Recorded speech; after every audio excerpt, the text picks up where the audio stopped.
Assalomu alaykum hurmatli kuzatuvchilar. Bugun biz siz bilan Buxoro shahar Buxara City'ga yaqin Shayxulolam oldidagi 9 qavatli elitli liftli uyning 7-qavatdan bir xonali, 2 xonali qilingan uyni ko'rib o'tamiz. Eshikdan kirish qismi ko'rib turganingizdek karta prixoj qo'yilgan. Uyimizda barcha qulayliklar mavjud hamda u yoqdagi bu yer kafe qilingan, kafe hamda teplый pol. Bu yer esa hol qismi. Bu yerda mehmonlaringizni bemalol kutib olishingiz mumkin. Mягкий mebel qo'yilgan, yumshoq mebel hamda bu yerda radiatorlar qo'yilgan. Bu yerda esa Maldiv orollaridan kartina fotobo'y qilingan, natijnoy potolok hamda bulutni eslatib turuvchi qandillar ham qo'yilgan. Bu yerda esa dekoratsiya ishlari olib borilgan. Bu yerlarda polkalar, vaza, shunga o'xshash искусственный narsalaringizni qo'yishingiz mumkin. Hamda yotoqxona mebellar bilan jihozlangan, dekoratsiya ishlari olib borilgan. Bu yerda kattagina shkaf ham mavjud, pardalar ham qilingan, chiroyli qandillar ham osilgan. Eshiklarimiz zakaznoy MDF eshiklar. Endi esa oshxonamizni ko'rib o'tamiz.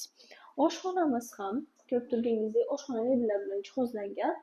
Gaz plitasi, vытяжка, rakvina barchasi mavjud hamda duxon turni isitish tizimi ham qilingan. Ko'rishingiz mumkin. Eshik o'rni, koridor, oshxona hamda sanuzel xonalari teplый qilingan. Sanuzel xonamiz совмещенный bo'lib, полностью kafetelgan, Coco brendidan unitaz, rakvina hamda vanna barchasi mavjud. Ushbu uyimiz ko'rib turganingizdek hamma qulayliklarga ega. Aytgancha keling eslatib o'taman. Bu yerda balkonchik ham mavjud. Mana Karvon bozorini, Karvonni ro'parasi. Endi esa to'liq ma'lumotlarni aytib o'taman. Ushbu uyimiz Buxoro shahar Buxara City'ga yaqin Shayxulolam oldidagi 9 qavatli elitli liftli uyning 7-qavatdan bir xonali, 2 xonali qilingan 55 kvadrat metrga teng bo'lgan uyni ko'rib o'tdik. Ushbu uyimizda umuman kamchiligi yo'q, barcha qulayliklar mavjud. Bir xonaliklarda odamlar qiynaladi, qayerda mehmonni kutib olay, qayerda yotaman, mehmon kelsa misol uchunda.